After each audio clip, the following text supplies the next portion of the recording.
Appreciate you guys joining in. We've got Carl Zha, a historian. His channel is amazing. He goes deep in depth into the history of a number of civilizations, but he also gives his geopolitical analysis on China. We're going to have him on in a few seconds. Make sure you like, comment, and subscribe to the channel. Much appreciated. This is going to be a brilliant interview.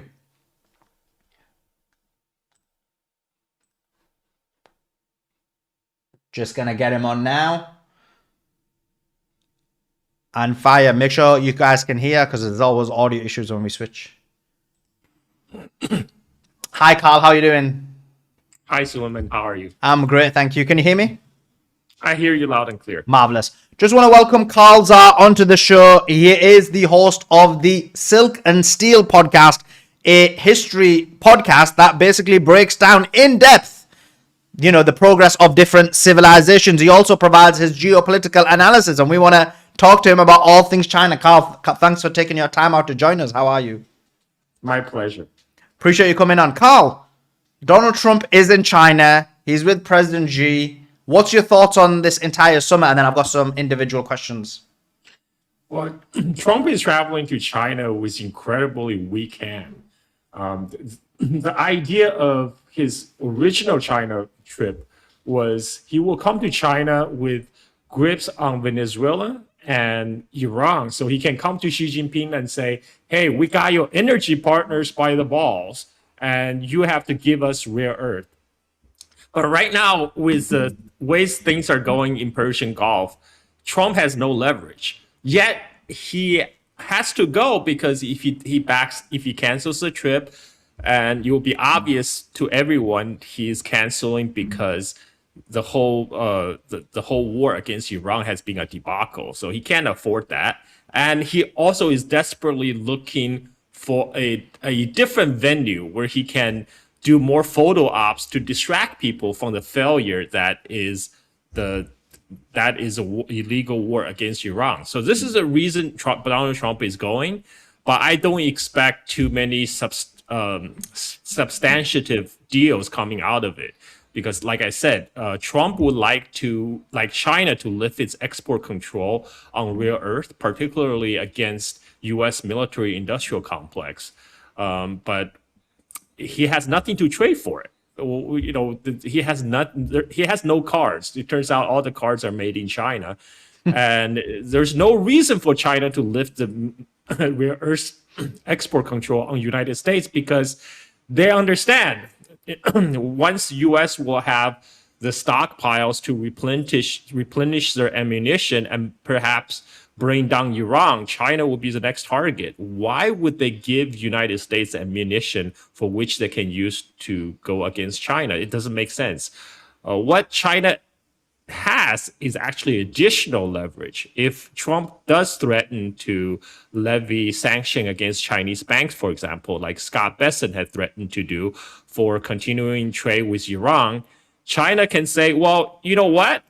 No rare earth at all for you because rare earth is used in all sector of advanced manufacturing. If China completely shuts down rare earth to the United States, they can shut down the U.S. car industry overnight.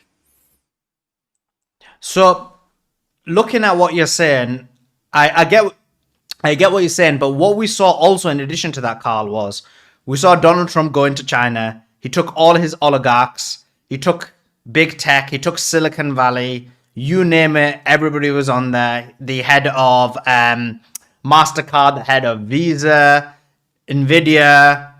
The stock market started flying immediately when he did that. Why is it he's taking his corporation, big tech, oligarch class to China?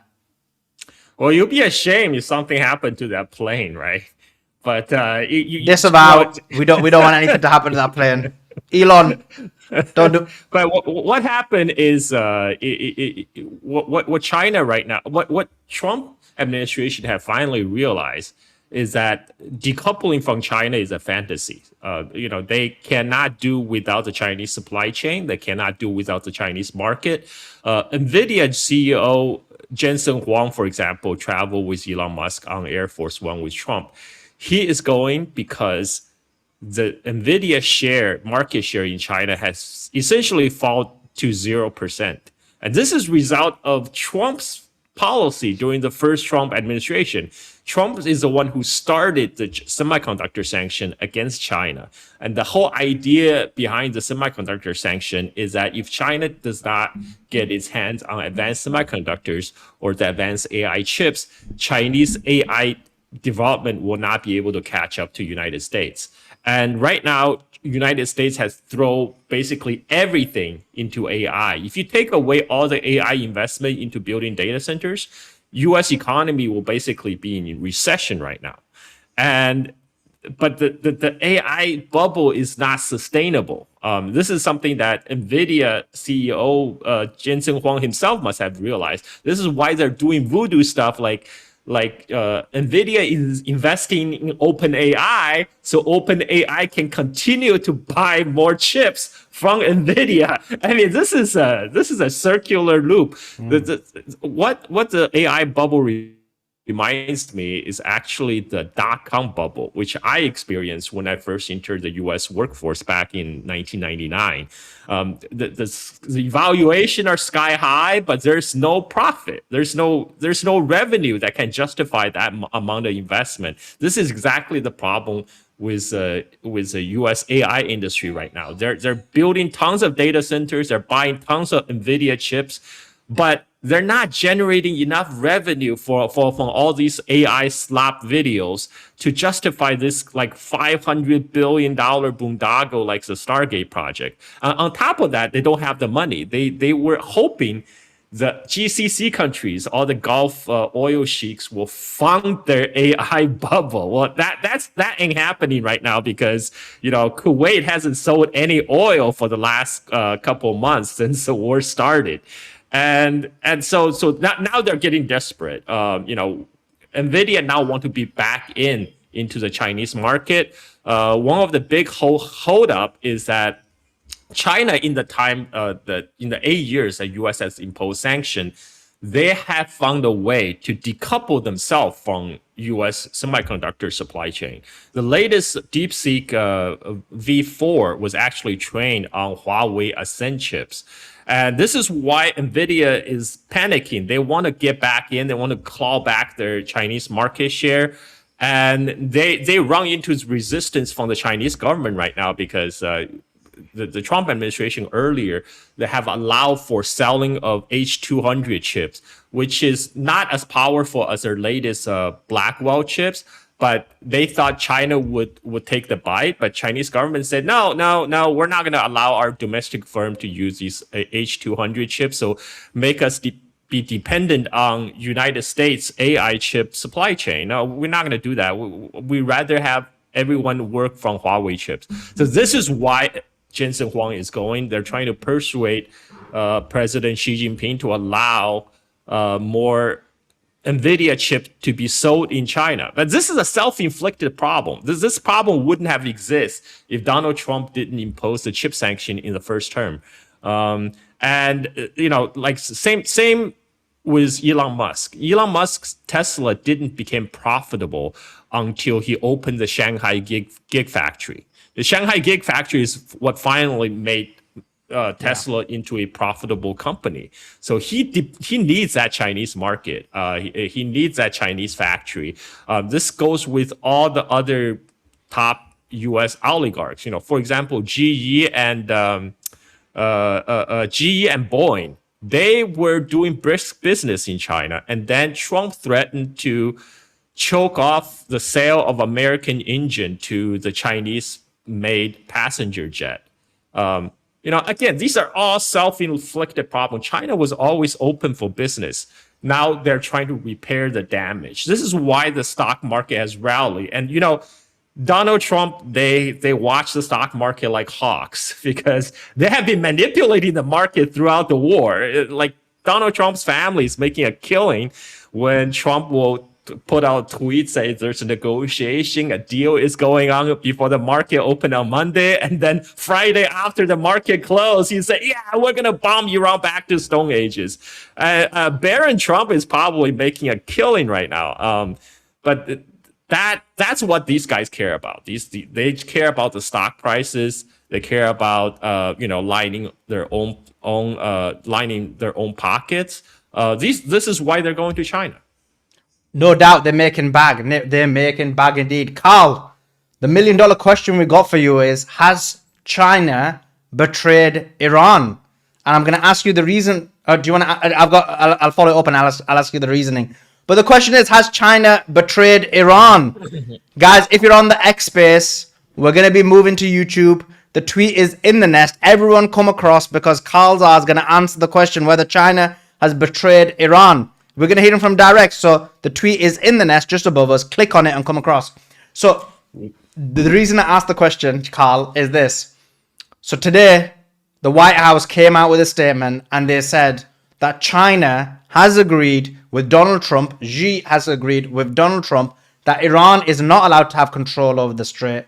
Iran is not allowed to have military control over the Strait, and they're not allowed to charge a toll. They're not allowed to have nuclear bombs. What's your thoughts on this statement by the White House? Well, first of all, I would wait for the Chinese official press release, because the Trump administration has zero credibility at this point. They between the Chinese official statement and American official statement, I rather trust the Chinese official statement on this. I think what they probably have discussed is that China probably agreed to United States there should be no toll, and there should be no any country controlling Strait of Hormuz. But now, agreeing to that in principle does not equate to agree how to go about it, because China has always proposed that two sides should have a peace settlement through negotiation. For China's part, China have two-pronged interests. One interest of China, of course, China has a traditional friendly relationship with Iran, and China also understands, after Washington is done with Russia, with Iran, China will be the next big target.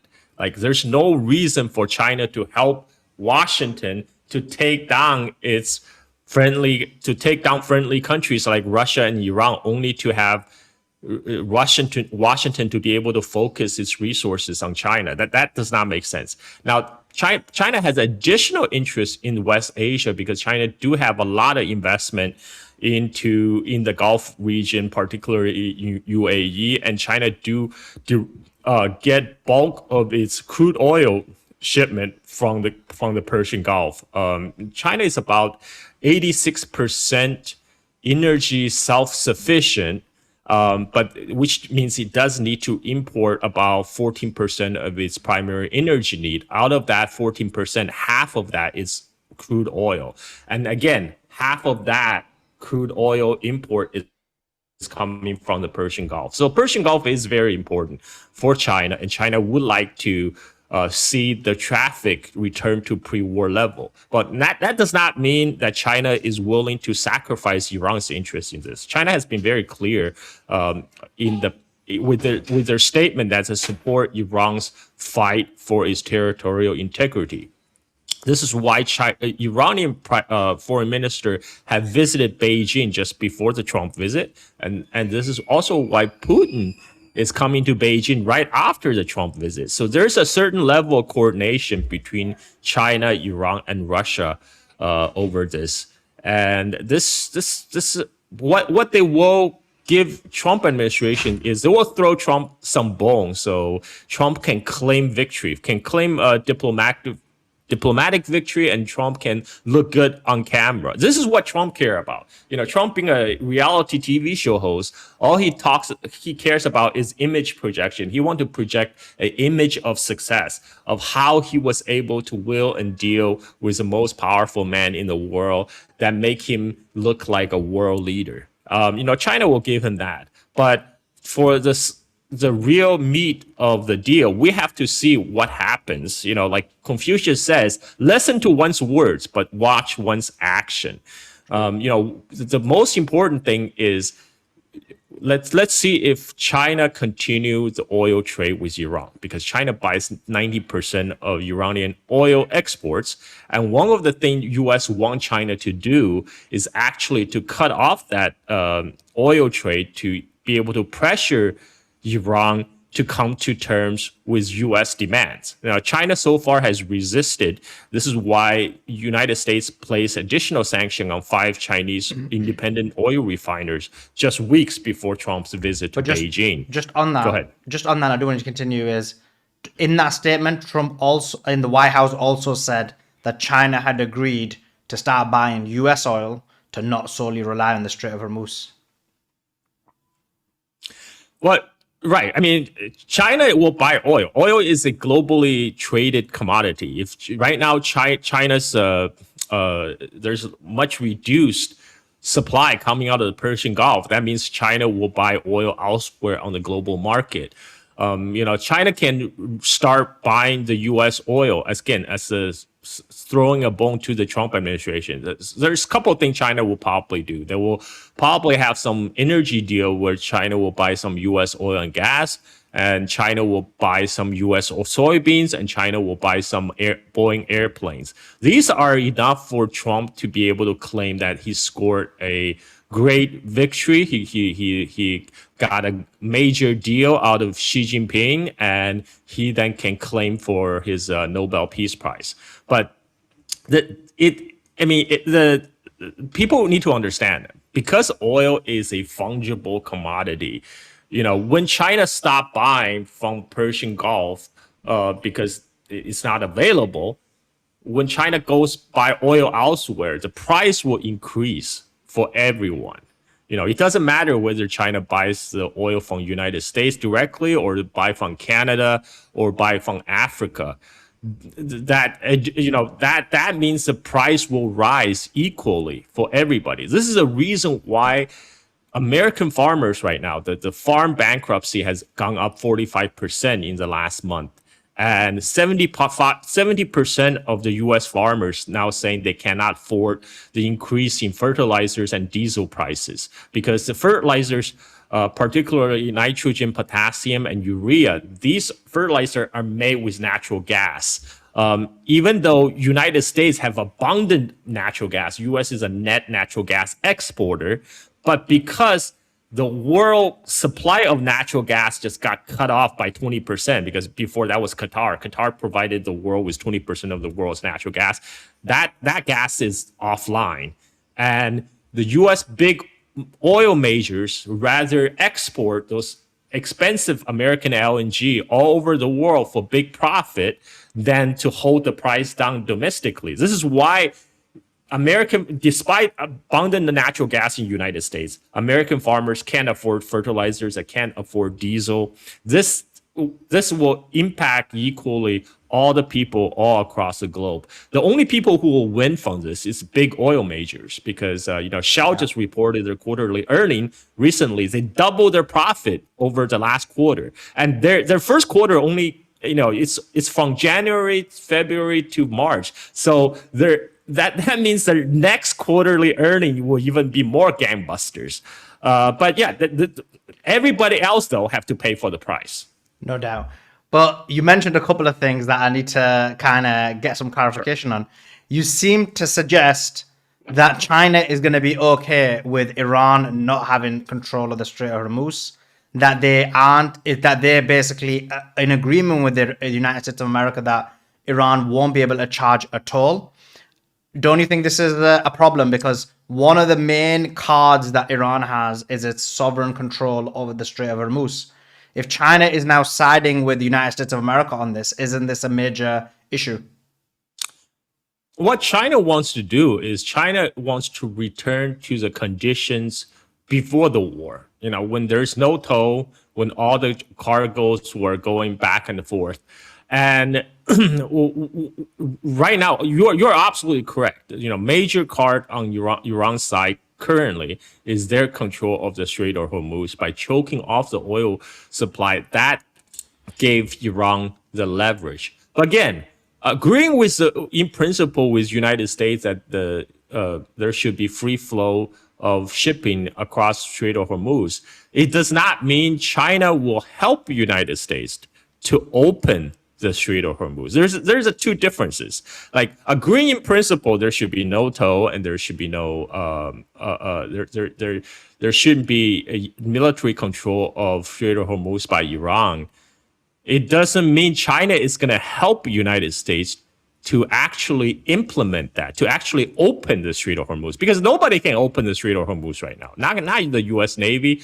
Only Iran have the option to lift the blockade. As you say, because that's Iran's strongest card at the moment.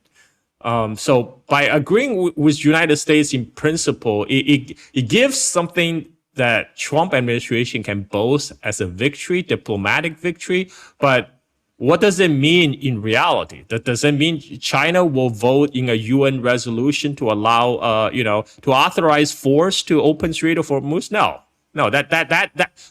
we saw that before. China vetoed it, and I expected that to continue if they bring up another UN resolution. So again, this is just diplomatic give and take. They will show Trump some face, so to speak.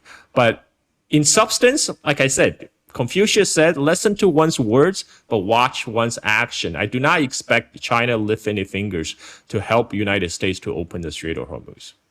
Fair enough. Now, another piece of news we had over the last 24 hours was a large number of Chinese vessels basically went out of the Strait of Hormuz. We believe there's anything from 30 to 50 vessels.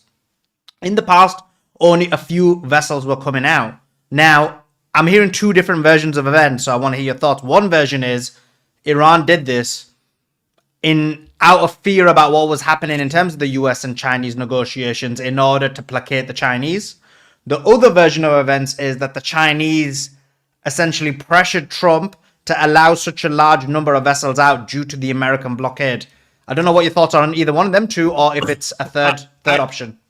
I think more likely scenario is when the Iranian foreign minister went to Beijing before Trump's visit, they work out some deal to allow that happen. That's the Occam's razor explanation of what happened. Because as for U.S. allowing that happen, I mean, what's U.S. gonna do? Is U.S. gonna intercept Chinese oil tankers? That's a major escalation. I mean, like right now, U.S. Navy is what they're doing is they're playing a cat mouse game against Iranian tankers and some unflagged so-called shadow fleet tanker that's carrying Iranian oil. And the way that's been done is these Iranian tankers and also the shadow fleet tanker carrying Iranian oil, as soon as they sail out of the Strait of Hormuz, they will hug the coastline, enter into Pakistani territorial water, and they will travel down to Indian territorial water. And because U.S. Navy at this point, they do not want to escalate the situation to expand, to violate the territorial integrity of Pakistan and India, they allow that to happen. And then they wait for these tankers to exit Indian territorial water. There's a wide stretch of open water between Sri Lanka and Strait of Malacca. And that is the area where the U.S. Navy is doing its interdiction. But again, they're being very selective. They're against Iranian tankers and the unflagged, the so-called shadow ship tankers. They have not taking any action against Russian or Chinese tankers, because that would be a major escalation. I mean, like the last thing the Trump administration want to do right now is spook the stock market, because that's what's gonna happen. That's gonna definitely bring this stock market tumble down, and that is very important for Trump, because before Trump went to Beijing, he said, "Look at the stock market; it's at all-time high." So he can't afford a crashing of the stock market, especially with the current U.S. economy is already wobbling with high energy prices. Yeah. Now, another statement made by Donald Trump was, and I didn't see the original version from President Xi. I was running a space and I was trying to look as fast as possible, but I couldn't find it. But maybe you may be aware of it. But it seems like President Xi insulted America, because Trump said the following. He said, quote, I'm going to read just the first paragraph because he just repeats himself. When President Xi very elegantly referred to the United States of America as perhaps being a declining nation, he was referring to the tremendous damage that was suffered during the 4 years of sleepy Joe Biden and the Biden administration. And on that score, he is 100% correct. our country suffered immeasurably during that time. So essentially, what he said, and he goes on, what apparently it seems like contextually, Xi might have said, Trump, America is a declining nation. Trump, to save face, said, look, he said that. I agree with him, but he's talking about Biden's regime, not me. Now, I didn't see Xi's original statement on that, but that seems to be it contextually about what happened. But have you got any thoughts on this? Well, I mean, this is a classical Trump, right? Always deflect. It's never my problem. It's Sleepy Joe's problem. But we all know that the problem with the U.S. today, it's not just a problem with associated with one particular regime, whether it's Sleepy Joe or Crazy Trump.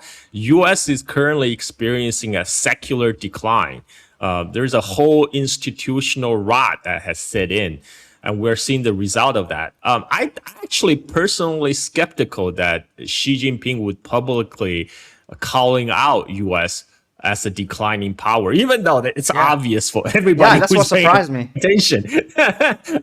But I don't think Xi Jinping will be so undiplomatic as calling U.S. a declining power during a meeting where he's hosting Donald Trump. So I think this is more again, Donald Trump is preemptively deflecting, and he's trying to say that, okay, I'm the one that turned the ship around. Look, Xi Jinping respect me because they hold this, they roll the red carpet, they hold the honor guard. Oh, look at all those children waving flowers because I am a world leader. Like that has been the whole purpose of this trip for Donald Trump. It's just another opportunity for him to do photo op and to appear as important on the world stage. So, from your perspective, looking at this war, because this is the first time we're speaking, if you look at the first, we're on day 76, I believe now, on how has China helped Iran during this war? Well, China continued to purchase Iranian oil. That's the biggest assistance is China throwing Iran economic lifeline, similar to the role that China played for Russia during the Russia struggle in Ukraine against NATO.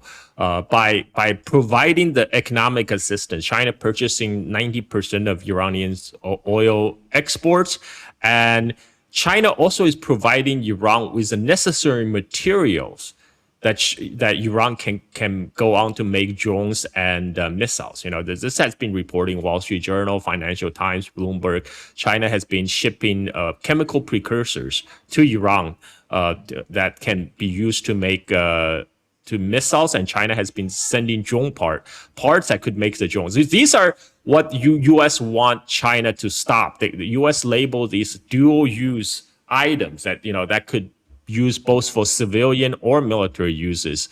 But China has not sent finished military goods. At least we have no confirmed verification. This is the same strategy that China did during Russia's war in Ukraine, because Russia didn't need finished military goods. Russia has enough industrial capacity to make their own weapons. What they needed is a raw material to make these weapons, which China is providing. Now, this is in contrast to what China is having export control on rare earths vis-a-vis U.S. military industrial complex, because there's a lot of tons of critical minerals that go inside those Patriot missiles, F-35s.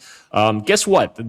They're not getting replenished because the export control is firmly in place against U.S. military industrial complex. And this is why there are now, I saw one report that they went to some abandoned factory in France to scavenging the old rare earth components. I mean, this is literally what they reported about Russia. They said Russia were looking into abandoned refrigerator looking for semiconductors, but in reality, they're going to abandoned factories in France and try to scavenge in some rare earth in order to replenish their military stockpile. So I expect that to continue, unless there's some surprise development, because like I said, Trump does not have any leverage in that case. He doesn't have anything to trade for it. What can Trump trade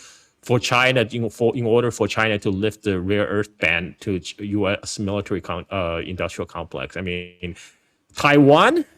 Taiwan is not even United States to give. So I mean,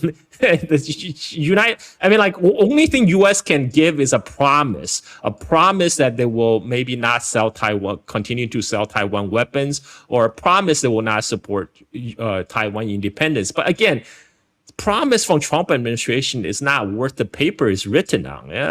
Trump changed his mind like 24 hours in a tweet. You cannot trust this guy. True. We just got some more breaking news while we were talking, and it is basically what you said. It says that Trump says that Xi is ordering 200 Boeing aircrafts after Boeing was originally expecting 150. So he's increasing the initial order of 150 to 200. You mentioned that, right? Yep. Yeah, I mean that those are the kind of bones that they will throw to Trump in order for him to claim a victory. But it's very standard, every time there's a summit between US and Chinese leader, China will increase orders of Boeing. It's almost to be expected. It's this just so both sides that can, particularly United States, that can claim some substantial victory. Oh, Trump can say, oh, look what I did for the American workers, more orders for Boeing airplane. Well, yeah, like except that he was the one that caused China to reduce the order of Boeing in the first place. But okay, but this is a classic Trump, right? He creates a problem and then he takes away and he claims victory. Just on that though, if you look at Trump's rhetoric this time in this entire trip with China, he's been very. It does seem like he's bending the knee a lot to China. He is humbling himself a lot. For example, there's a visual of a press conference and a reporter asks him, how was your visit to China? And he says, oh, it was brilliant. And then they say, what about what's your thoughts on Taiwan? And he ignores the question. Then he's asked a follow-up question about Taiwan and he then he walks away. So he's doing everything in his power not to upset the Chinese. What's your thoughts on that?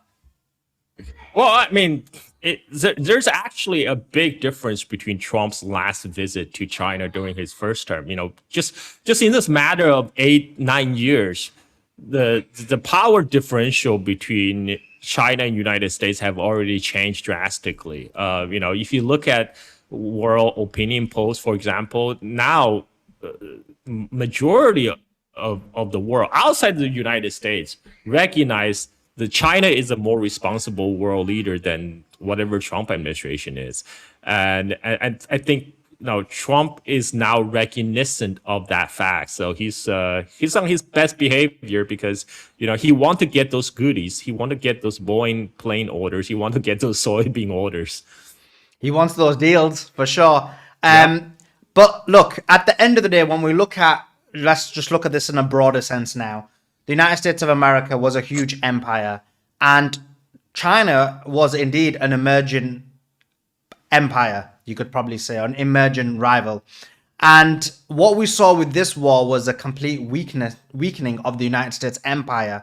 And so you're seeing, for example, the Gulf states, you're seeing even Japan and South Korea, who Japan, as you know, had issues with China in the past. But a lot of these countries are now having to look towards China because the US was never able to defend them. Financially, these countries are crippling. What's your thoughts on the decline of the American empire and the possibility that this could be the emergence of a Chinese empire?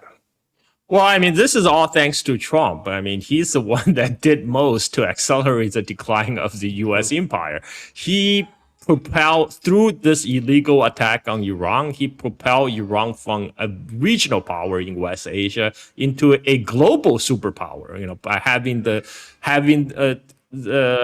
control over world's 20% supply of hydrocarbons. And he also exposed the faulty logic of the U.S. empire. The whole premise of U.S. imperial system in West Asia is that by hosting U.S. bases, by the GCC countries, the U.S. is supposed to extend a security umbrella to protect them. Well, it turns out by having U.S. bases on your soil is not protection. It's a liability. It makes you a target. And we saw that when all 11 U.S. bases got rendered uninhabitable by Iranian drones and missiles. And this is not a fact that's a loss on the other so-called U.S. ally in East Asia, in Japan, South Korea, Taiwan, Philippines, etc. They saw what happened because they themselves host U.S. bases on their own soil, and they can do the calculation. China has magnitude more missiles and more advanced missiles than Iran. So in case of war breaking out over Taiwan, all these U.S. bases throughout East Asia will be lit on fire. And on top of that, the U.S. was quickly running out of missile interceptors that they have to dismantle their THAAD missile, anti-ballistic missile defense in South Korea in order to ship it to West Asia. And that's another, that's another alarm bell. South Korea, 50 million population, one of the top 10 world economy. Yet, United States is perfectly willing to take away those missile shields in order to protect its golden boy, Israel. Because that is U.S. priority. Nothing comes close to protect the golden boy. So here you have it. When shit hits the fan, the United States will always, protect Israel and screw its other allies. So why would you even be able to trust United States? And why would you even risk yourself to be a target at the receiving end of Chinese missile barrages? So this is why these all other countries are now recalibrating their security situation, and if the whole Strait of Hormuz situation ever get resolved, and particularly if it get resolved to satisfy the key Iranian demands, which is withdrawal of U.S. forces from the region, that means the end of the U.S. empire in West Asia. So right now, before the war, U.S. appeared to be this unstoppable global hegemon that was, running amok all over the globe. After the war, it turns out the emperor has no clothes. Now, U.S. military has been exposed as the paper tiger it really is. Now we understand why in America we don't call Iran Iran. Instead, we say Iran. Because it's too complicated. But actually, funny enough, you say that. And what we've also seen is the U.S. military industrial complex fail in a significant manner. Now, one thing we've seen in this, if you look at when the United States of America has gone to China and the vast number of oligarchs and corporations that have gone with them, it demonstrates, that's not the proof, but it's an example of the reality of the situation where the corporations and the oligarchs control the country. So it's actually the corporations that are in power. The people or the government is not in power. Now, the China has it the other way around. It's the government that's in power and they kind of have a control over the corporations. Now, the reason I say this question is that because of the corporations having the level of power that they have is they're able to monopolize industries. And so the specific industry I'm talking about is the military industrial complex. And so because of the monopolization, you're seeing now that the level of military equipment that they're producing is just not up to par. The F-35s, many of us have said for a very long time that they are deficient, that they have many military incapabilities. You look at the THAAD defense interceptor missiles or even the Patriots, all of them. There's extreme weaknesses in many of these military capabilities. What's your thoughts on that in terms of the weakness in the military industrial complex and this kind of overarching point I'm making? Well, first of all, Suleiman, those all these F-35s, they're not designed to win wars. They're designed to funnel money to the military-industrial complex, exactly, to fatten the pockets of the contractors. This is why, like Julian Assange famously pointed out, he was speaking about the war in Afghanistan. He said, the whole point is not to win the war in Afghanistan. The whole point is to wash vast sum of money from the tax bases of North America and Europe into into the pockets of a very small transnational security elite. And that's exactly what U.S. military-industrial complex is designed to do. It's not designed to make weapons to win wars anymore. It's designed for grift. And F-35 is a glaring example of that. It's designed to be very, very expensive. It's not designed to work. And in fact, the U.S., because it has hollowed out its manufacturing since the 1970s, over a period of 40, 50 years now, that the U.S. military-industrial complex itself has given up on made in USA. U.S. Navy now is proposing to build and retrofit their warship in South Korea and Japan because it will be far more cheaper and with better quality. And that's a sad state of the U.S. economy. Everything is financialized. If you look at Nvidia, right, one of the biggest, most valuable companies in United States, it's a design company. It actually doesn't make anything. The chip is actually made in Taiwan by TSMC.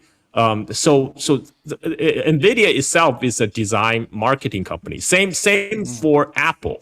Apple, they don't make their phones in the United States.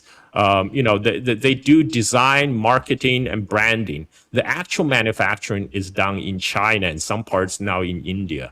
So that is this whole hollowing out of U.S. manufacturing is now hitting the U.S. military industrial complex. This is why we're seeing the dismal performance of the U.S. weapon system in the current war. No doubt. Carl, want to appreciate you taking your time out to join us. Really enjoyed you. First time we had you. We need to get you back on again. But where can people find your work? I know you host the Silk Steel podcast, but where else can people find you?